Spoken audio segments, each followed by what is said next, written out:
नमस्कार, स्वागत है हमारे चैनल एजू किरण में। और हम लोग संविधान पढ़ रहे हैं और संविधान में हमारा भाग 3 मूल अधिकारों के बारे में पढ़ रहे थे।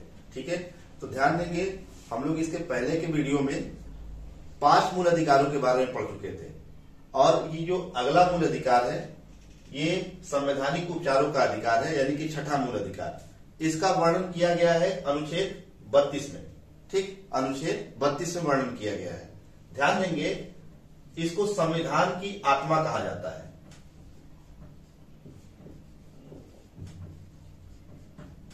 ठीक है, B.R. अम्बेडकर ने अनुच्छेद 32 को ही संविधान की आत्मा माना है। हालांकि जवाहरलाल नेहरू ने प्रस्तावना को माना है, लेकिन ध्यान दीजिएगा B.R. अम्बेडकर ने अनुच्छेद 32 को ही संविधान की आत्मा माना है। ठीक है, तो संवैधानिक उपचारों का अधिकार है क्या? जब किसी व्यक्ति के मूल अधिकारों का हनन होता है तो सीधे सुप्रीम कोर्ट जा सकता है। ठीक है, और सुप्रीम कोर्ट जब जाता है तो 5 प्रकार की रिटें जारी करता है। रिट का मतलब एक तरीके से आदेश, साधारण सी भाषा में समझिए। ठीक है, और वो आदेश जो है, वो रिट जो है, वो विभिन्न प्राधिकारियों के लिए, विभिन्न विभागों के लिए या न्यायालयों के लिए हो सकता है। ठीक है, तो इन्हीं 5 रिटों में से सबसे पहला रिट है बंदी प्रत्यक्षीकरण। बंदी प्रत्यक्षीकरण रिट को अंग्रेजी में बोलते हैं हम लोग हैबियस कॉर्पस। और हैबियस कॉर्पस रिट तब जारी की जाती है जब किसी व्यक्ति को गैर संवैधानिक तरीके से गिरफ्तार कर लिया जाता है या बंदी बना लिया जाता है। ठीक है, तब ये सुप्रीम कोर्ट बंदी प्रत्यक्षीकरण रिट जारी कर सकता है संबंधित व्यक्ति या विभाग को। ठीक है, उसके बाद दूसरा रिट जो है वो है परमादेश। परमादेश यानी कि मेंडामस, इसको अंग्रेजी में मेंडामस बोलते हैं। मेंडामस रिट तब जारी की जाती है जब किसी भी अधिकारी या प्राधिकारी द्वारा अपने कर्तव्यों का पालन न किया जाता हो। ठीक है, कोई अधिकारी या कोई प्राधिकारी या कोई विभाग अपने कार्यों का निर्वहन नहीं कर रहा है, अपने कर्तव्यों का निर्वहन नहीं कर रहा है, तो सुप्रीम कोर्ट परमादेश रिट जारी करके उससे पूछ सकता है। ठीक है, तीसरा है अधिकार परीक्षा। अधिकार परीक्षा को अंग्रेजी बोलते हैं हम लोग को वारंटो।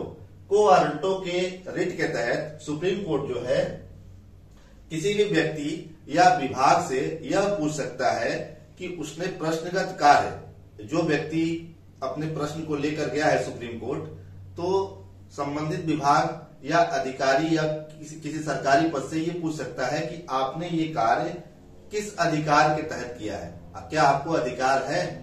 ठीक है, तो ये हमारा अधिकार परीक्षा रिट के द्वारा सुप्रीम कोर्ट पूछता है। अगला रिट है प्रतिषेध, जिसको हम लोग बोलते हैं प्रोहिबिशन। प्रोहिबिशन में सुप्रीम कोर्ट जो है अपने अधीनस्थ न्यायालयों में चल रही किसी भी कार्यवाही को रोक सकता है। अधीनस्थ न्यायालय का मतलब क्या हो गया? हाई कोर्ट और डिस्ट्रिक्ट कोर्ट, इसी को अधीनस्थ न्यायालय बोलते हैं। अधीनस्थ का मतलब अधीन काम करने वाले। ठीक है, तो सुप्रीम कोर्ट में किसी भी कार्यवाही को चल रही है तो उसकी कार्यवाही को रोक सकता है, हाई कोर्ट में हो चाहे डिस्ट्रिक्ट कोर्ट में हो। ठीक, तो ये हमारा प्रोहिबिशन है। इसके बाद है उत्प्रेषण। उत्प्रेषण को अंग्रेजी बोलते हैं सेटियोररी।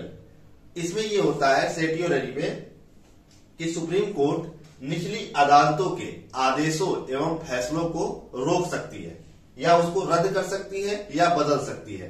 तो इस प्रकार से हमारे 5 रिट हो गए। ठीक है, अनुच्छेद 32 के तहत जिसे सुप्रीम कोर्ट जारी करता है। ठीक है, इस बात को ध्यान देंगे, ये अनुच्छेद 32 में सुप्रीम कोर्ट जारी करता है। साथ ही एक और आगे हम लोग अनुच्छेद पढ़ेंगे, अनुच्छेद 226।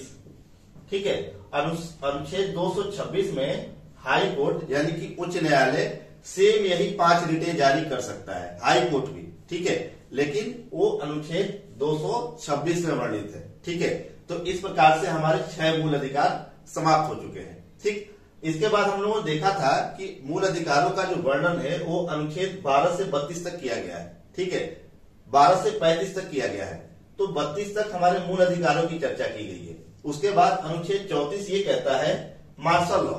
किसी भी क्षेत्र में या किसी भी विशेष क्षेत्र में मार्शल लॉ लगाया जा सकता है। मार्शल लॉ का मतलब होता है कि वहां के नियम कानून और प्रशासन व्यवस्था सब सेना के, सशस्त्र सेना के हाथों में दिया जा सकता है। ठीक, तो यह अनुच्छेद 34 में दिया गया है। ये संवेदनशील इलाकों में लगाया जाता है, ध्यान रखेंगे। इसके बाद है अनुच्छेद 35। अनुच्छेद 35 हमारा ये कहता है कि मूल अधिकारों में यानी कि भाग 3 में यदि कोई संशोधन करना है तो संसद के द्वारा ही किया जाएगा, ठीक है, कोई अन्य व्यक्ति नहीं कर सकता है, ठीक है। तो इस प्रकार से हमारा भाग 3 यानी कि मूल अधिकार पूरी तरीके से समाप्त होता है। अब इसके आगे वाले वीडियो में हम लोग भाग 4 पढ़ेंगे, जिसमें नीति निर्देशक तत्व दिए हैं, डीपीएसपी, ठीक है। तो आप अगले वीडियो में भाग 4 के विषय में पढ़ेंगे। तब तक के लिए धन्यवाद। आपका दिन शुभ हो।